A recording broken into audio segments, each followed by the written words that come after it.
Informativo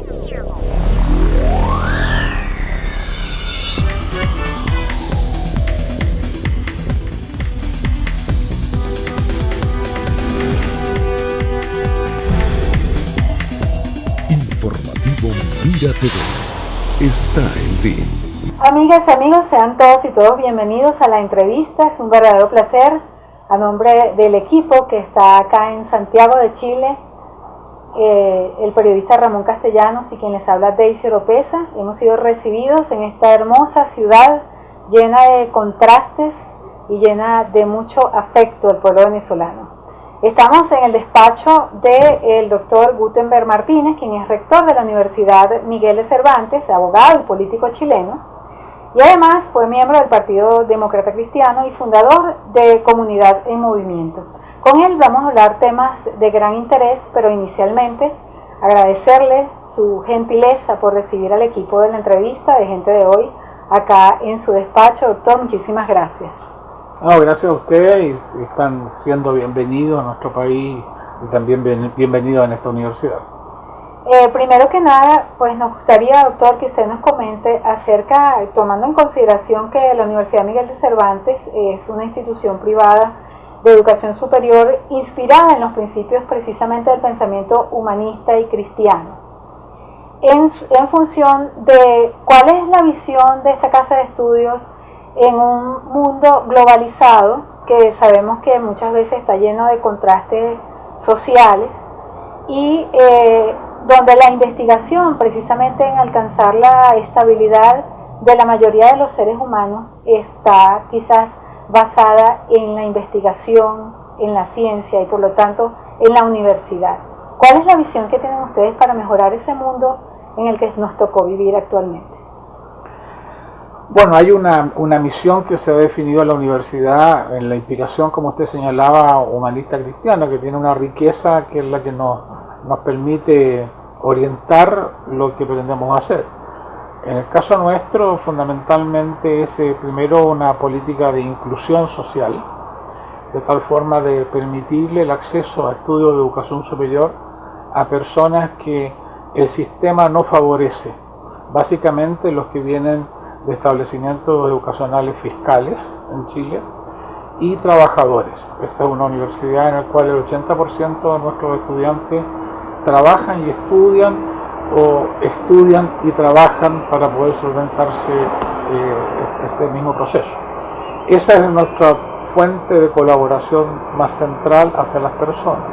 Y en paralelo desarrollamos programas de educación a distancia, fundamentalmente hacia profesores distribuidos en todo el país, de tal modo de ayudar al proceso educacional, al mejor desarrollo en la sociedad chilena. Esas son como las dos líneas de tarea más central. Y al ser esos programas de magíster o de posgrado, por sí mismos tienen que realizar una investigación, en este caso una investigación aplicada, destinada a poder mejorar los procesos en los cuales los profesionales nuestros que egresan puedan colaborar con el bien común de la sociedad. Por ahí vamos. Solucionar los problemas. Y en cuanto a las carreras que ustedes están ofertando y el ámbito internacional y las posibilidades de tantas personas que quisieran también ver a Chile como una opción también académica, ¿tienen ustedes un perfil abierto hacia el exterior con las nuevas tecnologías de la información y estos sistemas de última generación? Sí, nosotros tenemos estos programas, tenemos alrededor de, tenemos 2 magísteres en este momento por educación a distancia y learning, que están abiertos a todo el mundo, no tan solo nacional, sino también al extranjero. Alrededor de 8 postítulos y también como 10 diplomados con la misma lógica. Y estamos viendo ahora la posibilidad de abrir algunos nuevos con una red de cientistas políticos latinoamericanos para abrirnos en el área propiamente de ciencia política y administración pública. Esos son programas que están abiertos no tan solo a chilenos, sino que a extranjeros. Y también tenemos las puertas abiertas para académicos, hemos recibido académicos, en este caso venezolanos, por su calidad y también por una reciprocidad a lo que fue el gesto que Venezuela y las universidades venezolanas tuvieron con decenas de chilenos que tuvieron que salir de Chile en los tiempos de la dictadura de Pinochet. Y precisamente en esa época de reconstrucción chilena, la democracia cristiana, como otras organizaciones e ideologías, han tenido un papel fundamental. Por eso nos ha llamado la atención conocer, pues, de hace algunos meses que ustedes renuncian, usted y un equipo muy importante de dirigentes de este partido político, a la DC, y pues llaman a convocar otra organización política, delineándose, por supuesto, a través de su liderazgo. Por eso me gustaría que usted nos diga, después de esa decisión que fue tan importante, tan comentada, quizás para algunos tan polémica, ¿cómo se ha delineado esa ideología que es internacional en Chile? Y sobre todo la visión que pueda tener también la influencia de ese tipo de decisiones en la democracia cristiana de América Latina. Por ejemplo, podemos analizar que en el caso, por ejemplo, de Venezuela, COPEI, que es el partido que de alguna manera identifica esta teoría política, tiene problemas de división. Es como una tendencia. ¿Cómo lo analiza usted? Bueno, cada país tiene sus propias razones. Acá lo que ha sucedido es que algunos pensamos que la inspiración humanista cristiana necesita una presencia en la política chilena con una identidad más clara, más fuerte. El hecho que el tránsito de la dictadura a la democracia supuso un acuerdo entre personas que venían de distintas orientaciones, desde la izquierda al centro, la centro-derecha. Pero como trabajamos juntos durante 20 años, se fue perdiendo las identidades de cada uno y se fue consolidando una suerte de identidad común que despersonalizó propiamente la identidad del ideario demócrata cristiano.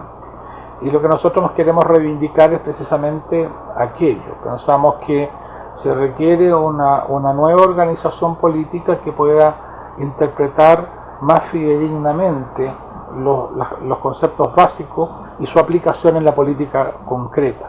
Ahora, eso con el agregado que también tenemos una percepción que la crisis de la política, en lo que ayer se llamaba el mundo occidental, exige la creación de entidades que tengan más la lógica de movimiento que de grandes partidos tradicionales, un poco burocráticos, que se han alejado un tanto de la ciudadanía. ¿Cree más entonces las organizaciones políticas de cuadros y no de masas? No necesariamente es la dicotomía entre partidos de cuadro o partidos de masa, sino que fundamentalmente los términos de la orientación, una visión de lo que está sucediendo hoy día en el mundo en perspectiva, es que de la lógica vertical en que se ha estructurado el poder en el mundo, vamos pasando a una lógica horizontal. Y por lo tanto, en la lógica horizontal, las entidades políticas situadas en la superestructura van perdiendo fuerza. Y lo que se requiere es más bien movimientos que puedan tener la capacidad de transversalizar sus planteamientos y su acción de tal modo de operar en paralelo a esta horizontalidad de la sociedad civil. Esa es una segunda lógica que impregna lo que queremos hacer. Un ideario muy claro, pero en paralelo unas estructuras políticas modernas, más permeables, más abiertas, más movimentales que participadas. Y esta institucionalidad que de alguna manera también debe tener una preeminencia como el respeto a lo añejo, ¿no? a lo propio, no puede de alguna manera moverse desde lo interno. ¿Considera usted que son instituciones que ya dieron lo que tenían que dar, y eso quizás un tanto que se ha visto la crisis de los partidos en la mayoría de los países de América Latina? Nosotros somos parte de una historia, la cual reivindicamos y vivimos en plenitud, que fue el aporte democristiano en la lucha contra la dictadura y en el tránsito a una democracia exitosa en Chile. Por lo tanto, no renegamos de nada de aquello, sino que pensamos que en esta nueva etapa, en que hay una crisis evidente de la política, Chile es un país que ha avanzado social, culturalmente, un país más moderno, un país en el cual hay progreso, Creo que Chile nunca ha estado mejor en su historia, que lo que puede estar hoy día. Pero se produce la cosa rara, que a pesar de aquello, la valoración de la democracia chilena por los ciudadanos chilenos es muy baja. Uno lo contrasta con otros países que pueden vivir situaciones muy delicadas en lo social, en que no han logrado avanzar en la lucha contra la pobreza. Que el chileno no se siente feliz con lo que tiene. Exactamente. No se siente, en parte, hay una dinámica que se ha estudiado en ciencia política y sociológicamente, de que cuando se sale de la pobreza se buscan y se exigen nuevas situaciones. Es lo que explica la Revolución de Mayo en Francia en el 68, en que tenían ingresos per cápita similares a los que podemos tener nosotros hoy día. Hay por lo tanto algo de eso, pero también hay un problema de desvalorización de las instituciones. La democracia se valora en países en que la pobreza aumenta, en que las metas del milenio no se alcanzaron a cumplir, en que la corrupción es inmensamente superior a la nuestra. Es decir, uno puede colocar todos los índices y son mejores acá. Favorables. Sin embargo, en valoración de la democracia, los índices son peores que en buena parte del resto de América Latina. Ahí hay una cosa que es muy propia de esta malez o insatisfacción. ¿Es cultural, considera usted? Eso es un tema cultural. Quizás. No, bueno, hay discusiones en términos de análisis respecto a que la idiosincrasia del chileno está respondiendo muy fuertemente a una vivencia individualista. Hay estudios de las universidades británicas que indican que Chile sería el país más individualista de América Latina y también de parte de Europa. Ese individualismo ha penetrado muy fuertemente y probablemente ya forma parte de la idiosincrasia actual y va en camino a poder ser un problema propiamente cultural. En la próxima parte vamos a estar conversando con el doctor Gutenberg acerca de algo que él expresó, y es que él decía que la democracia cristiana se puede expresar sin complejos con esta nueva visión que ellos han planteado del asunto político y de su posición en este país tan importante de América Latina. Así que les invitamos a seguir con nosotros.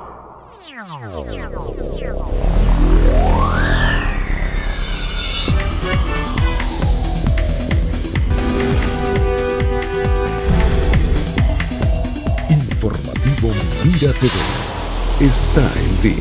Continuamos, amigas y amigos, en la entrevista. Hoy, como les habíamos comentado, nos trasladamos a la ciudad de Santiago de Chile. Hemos sido recibidos por el rector de la Universidad Miguel de Cervantes, el doctor Gutenberg Martínez, abogado y político chileno. Con él, pues conversando acerca de la posición de la democracia cristiana y las nuevas tendencias que se están gestando en este país, donde muchos de los latinoamericanos han emigrado para verlo como una opción de vida y de desarrollo, y por cierto, con una apertura, con unas características muy interesantes por parte del país de Chile. Doctor, habíamos quedado para conversar en cuanto a que usted expresó que la democracia cristiana debía mostrarse sin complejos, y esa especie de delineación política que me parece muy importante a través de Comunidad y Movimiento ya está conformada esta organización política, que ustedes decían que era para los jóvenes, para la nueva participación, etcétera. Efectivamente, es decir, algunos hemos entrado en ese proceso. Estamos en proceso de constitución, no lo hemos constituido finalmente, porque hemos estado en unos talleres de trabajo en cuanto a cuál es el contenido humanista cristiano ubicado en este tiempo. Por lo tanto, a redefinir lo que es ese ideario en el siglo XXI y en este proceso de globalización, por una parte. Por la otra, porque estamos trabajando en cuáles son las modernizaciones que una organización política tiene que tener en este tiempo.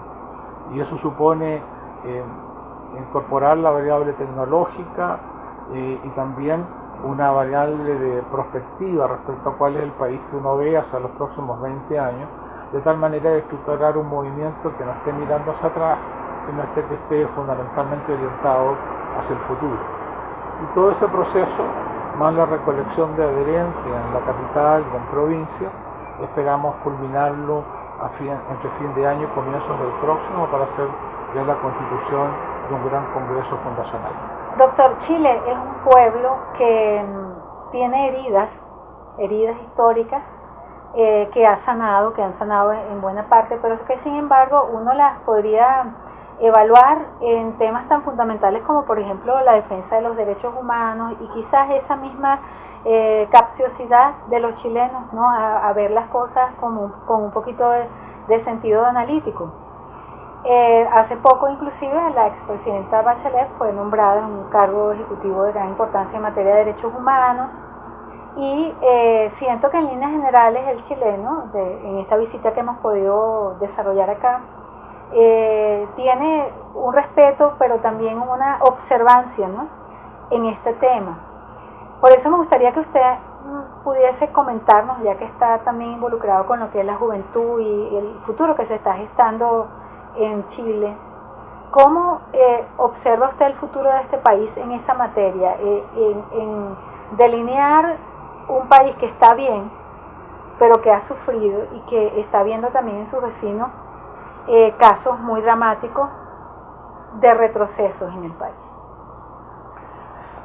Bueno, habiendo experimentado unos 17 años de dictadura, como fueron el régimen del general Pinochet, en el cual hubo tremendas violaciones de los derechos humanos, esa es una experiencia que el país no conocía en su historia reciente con anterioridad y que por lo tanto sin duda ha marcado a toda la población y es un proceso que sin perjuicio, el presidente Elwin decía verdad, justicia y reconciliación, pero las tres cosas en paralelo. Nosotros avanzamos mucho en el establecimiento de la verdad, no total, pero muchísimo.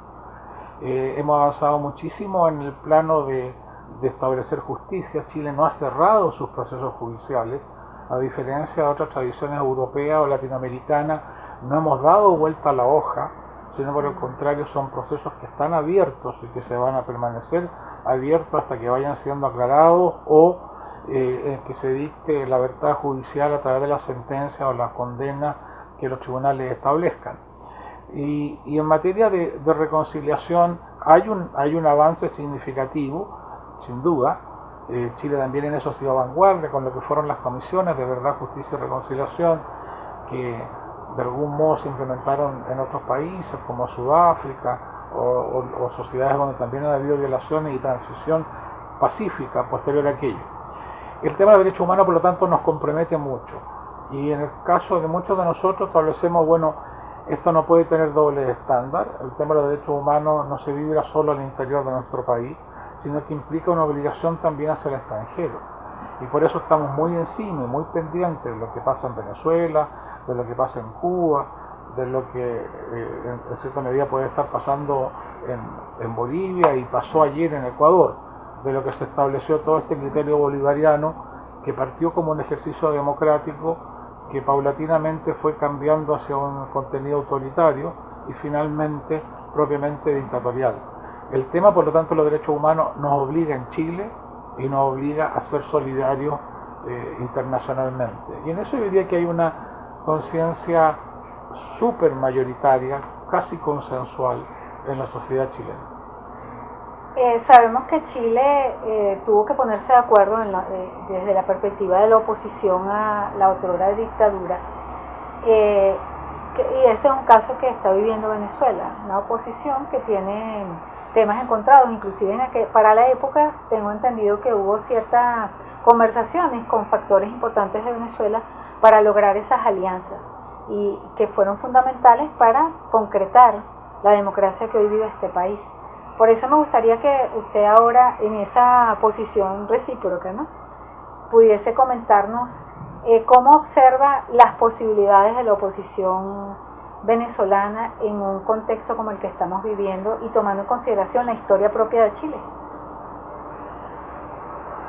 Bueno, es muy difícil. Digo porque los demócratas de Venezuela ponen a Chile como ejemplo desde esa perspectiva. Sí, es muy difícil, uno no puede transmitir lecciones, lo que puede transmitir es experiencia. Yo creo que la conciencia que hubo en este país de la necesidad de que todos los que estaban por el retorno a la democracia se unieran fue vital, y que se pusiera por encima grandes discusiones. Nosotros tuvimos batallas políticas muy fuertes entre la izquierda y el centro, tremendas, en lo que fue el gobierno del presidente Allende anterior al golpe militar, por ejemplo. Estuvimos muy fuertemente en la oposición ahí. Pero la caída del muro por una parte, la revalorización de la democracia por la experiencia de vivir en dictadura, con las violaciones de derechos humanos que ya comentaba, nos hizo entender la necesidad de que la unidad tenía que ser muy real y que había que subordinar a los partidos y a las legítimas aspiraciones de liderazgos personales a aquello. En segundo lugar, que no nos bastaba con ser oposición a una dictadura desde un punto de vista político, sino que había que demostrar el ser capaces de ser alternativa de buen gobierno, alternativa de capacidad programática para resolver los problemas del país, alternativa en términos de liderazgo y de equipos profesionales capaces de generar toda esa nueva estructura de gobierno democrático en Chile. Yo creo que esa enseñanza de unidad y capacidad unitaria de generar una alternativa para lo que es el amplio periodo de transición fue entre nosotros una cuestión muy fundamental. Y en tercer lugar, yo diría que realismo en cuanto a entender que para lograr una transición pacífica que se consolide, se requiere entender que no se puede imponer absolutamente lo que uno piensa, sino que hay que concebir que la verdad que se va a construir es una verdad colectiva, en la cual todos tienen algo que aportar. Y la lucha política de lo que se trata es de ver quién puede tener más influencia, pero de modo alguno el que no existe una verdad absoluta de una sola posición. Yo creo que esa apertura de mente a la necesidad del diálogo, a la necesidad del acuerdo, a la necesidad de lograr los consensos, aún con los propios adversarios, es otra cuestión muy fundamental. Doctor, súper agradecidos por su gentileza. Me gustaría ya para finalizar que usted nos pudiese ofrecer un mensaje a todos nuestros televidentes a través de nuestro canal en YouTube, Gente de Hoy, y todos los amigos de América Latina que ven este espacio. Bueno, a los amigos de América Latina expresarle la necesidad que tenemos que proyectarnos también en este mundo globalizado a lograr entidades supranacionales, integración real. Al final de cuentas, que América Latina sea un poder como tal que tenga una voz y una influencia en el mundo. Y a los amigos venezolanos expresarle toda nuestra solidaridad. Vivimos muy pendientes de lo que allá sucede con ustedes, nos sentimos parte de vuestros éxitos, de vuestros fracasos, y en este tiempo de vuestros problemas y de vuestros sufrimientos, y sientan que acá la inmensa mayoría de los chilenos, pero la inmensa mayoría, está siendo solidario con ustedes. Y sean bienvenidos todos los que vengan a esta tierra, porque es una concepción de fondo, de cariño mutuo y también de una reciprocidad que les debemos por los solidarios que ustedes fueron con nosotros en los tiempos de nuestra dictadura. Muchísimas gracias, doctor. Gracias a usted. Un verdadero placer. A ustedes, nuestros queridísimos televidentes, gracias por permitirnos estar con ustedes a través de nuestras pantallas. A nombre del periodista Ramón Castellanos, y quien tuvo un inmenso placer de conversar con ustedes, nos despedimos hasta una próxima oportunidad.